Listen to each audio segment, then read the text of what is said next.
सियावर रामचंद्र जी की जय। रामायण बालकांड मास परायण का 7वां विश्राम भाग 1। प्रभु श्री रामचंद्र जी ऐसे दीन बंधु और बिना ही कारण दया करने वाले हैं। श्री तुलसीदास जी कहते हैं कि हे सठ, हे मन, तू कपट जंजाल छोड़कर उन्हीं का भजन कर, उन्हीं का भजन कर। श्री राम जी और लक्ष्मण जी जब मुनिवर के साथ चले तो वे वहां गए जहां जगत को पवित्र करने वाली श्री गंगा जी थी।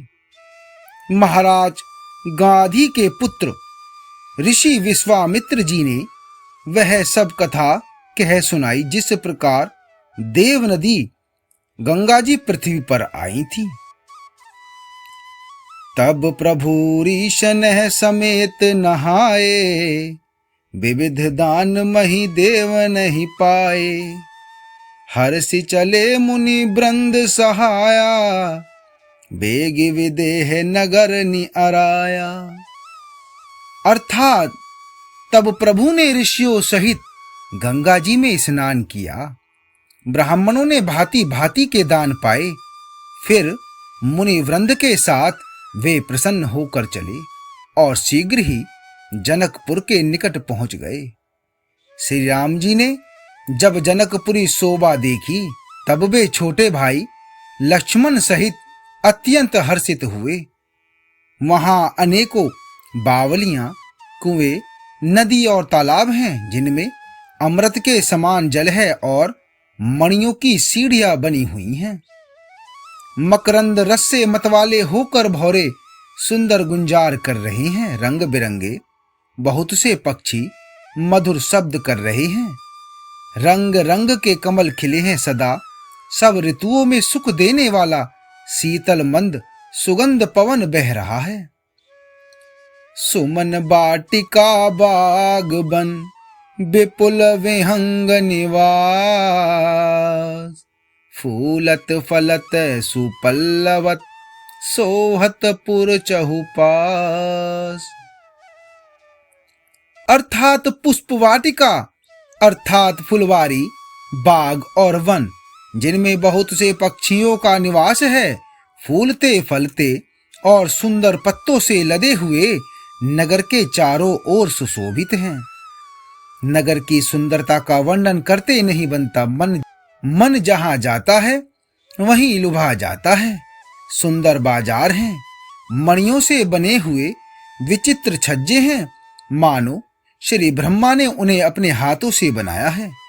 कुबेर के समान श्रेष्ठ धनी व्यापारी सब प्रकार की अनेक वस्तुएं लेकर दुकानों में बैठे हैं।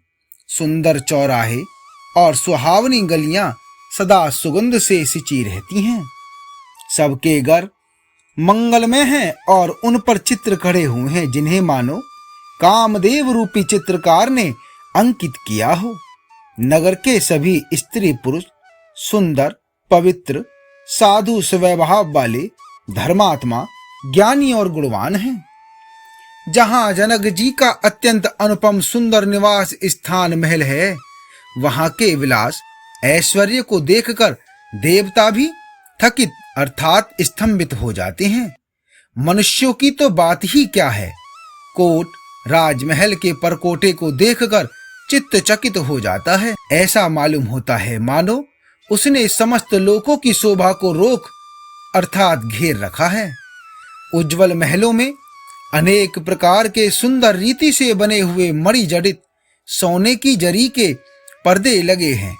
सीता जी के रहने के सुंदर महल की शोभा का वर्णन किया ही कैसे जा सकता है।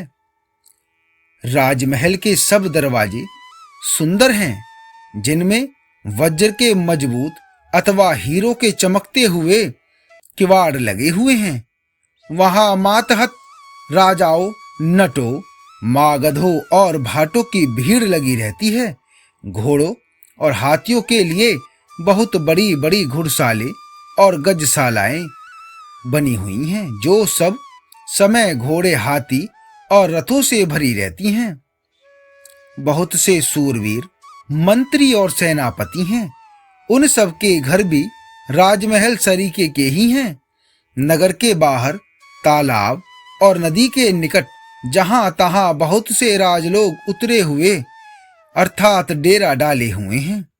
वहीं आमों का एक अनुपम बाग देखकर, जहां सब प्रकार के सुभीते थे और जो सब तरह से सुहावना था, विश्वामित्र जी ने कहा कि हे सुजान, हे रघुवीर, मेरा मन कहता है कि यहीं रहा जाए। कृपा के धाम श्री रामचंद्र जी बहुत अच्छा स्वामिन कहकर वहीं मुनियों के समूह के साथ वहीं ठहर गए।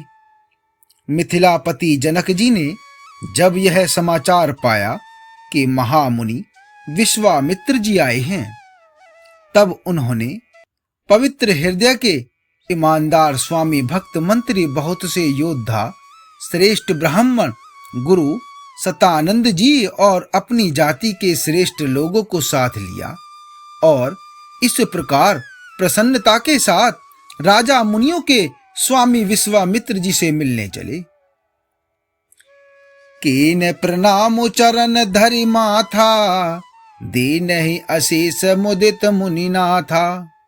विप्रवृंद सब सादर बंदे, जानि भाग्य बड़ राउ आनंदे। राजा ने मुनि के चरणों पर मस्तक रखकर प्रणाम किया। मुनियों के स्वामी श्री विश्वामित्र जी ने प्रसन्न होकर आशीर्वाद दिया। फिर सारी ब्राह्मण मंडली को आदर सहित प्रणाम किया और अपना बड़ा भाग्य जानकर राजा आनंदित हुए। बार बार कुशल प्रश्न करके विश्वामित्र जी ने राजा को बैठाया। उसी समय दोनों भाइया पहुंचे जो फुलवाड़ी देखने गए थे। सुकुमार किशोर अवस्था वाले श्याम और गौर वर्ण के दोनों कुमार नेत्रों को सुख देने वाले और सारे विश्व के चित्त को चुराने वाले हैं। जब रघुनाथ जी आए तब सभी उनके रूप एवं तेज से प्रभावित होकर उठकर खड़े हो गए। विश्वामित्र जी ने उनको अपने पास बैठा लिया। दोनों भाइयों को देखकर सभी सुखी हुए। सबके नेत्रों में जल भराया। आनंद और प्रेम के आंसू उमड़ पड़े और शरीर रोमांचित हो उठे। राम जी की मधुर मनोहर मूर्ति को देखकर विदेह अर्थात जनक विशेष रूप से जनक देह की सुध बुध से रहित हो गए। प्रेम मगन मनु जानहि नृपु, करि विवेक धरि धीर। बोले ओ मुनि पद नाई सिरु, गद गद गिरा गभीर। अर्थात मन को प्रेम में मगन जान राजा जनक ने विवेक का आश्रय लेकर धीरज धारण किया और मुनि के चरणों में सिर झुकाकर गदगद प्रेम भरी गंभीर वाणी से कहा कि हे नाथ, कहिए ये दोनों सुंदर बालक मुनि कुल के आभूषण हैं या किसी राजवंश के पालक, अथवा जिसका वेदों ने नेति कहकर गान किया है, कहीं वह ब्रह्मा तो युगल रूप धरकर नहीं आए हैं। मेरा मन जो स्वभाव से ही वैराग्य रूप बना हुआ है, इन्हें देखकर इस तरह मुग्ध हो रहा है जैसे चंद्रमा को देखकर चकोर। हे प्रभु, इसलिए मैं आपसे सत्य निश्चल भाव से पूछता हूं, हे नाथ, आप मुझे बताइए, आप मुझसे किसी भी प्रकार का छिपाव न कीजिए। इनको देखते ही अत्यंत प्रेम के वश होकर मेरे मन में जबरदस्ती ब्रह्म सुख को त्याग दिया है। मुनि ने हंसकर कहा कि हे राजन, आपने ठीक यथार्थ ही कहा। आपका वचन मिथ्या नहीं हो सकता। जगत में जहां तक जितने भी प्राणी हैं, ये सभी को प्रिय हैं। मुनि की रहस्य भरी वाणी को सुनकर श्री राम जी मन ही मन मुस्कुराते हैं, हंसकर मानो संकेत करते हैं कि रहस्य खोलिए नहीं। तब मुनि ने कहा, ये रघुकुल मणि महाराज दशरथ के पुत्र हैं। मेरे हित के लिए राजा ने इन्हें मेरे साथ भेजा है।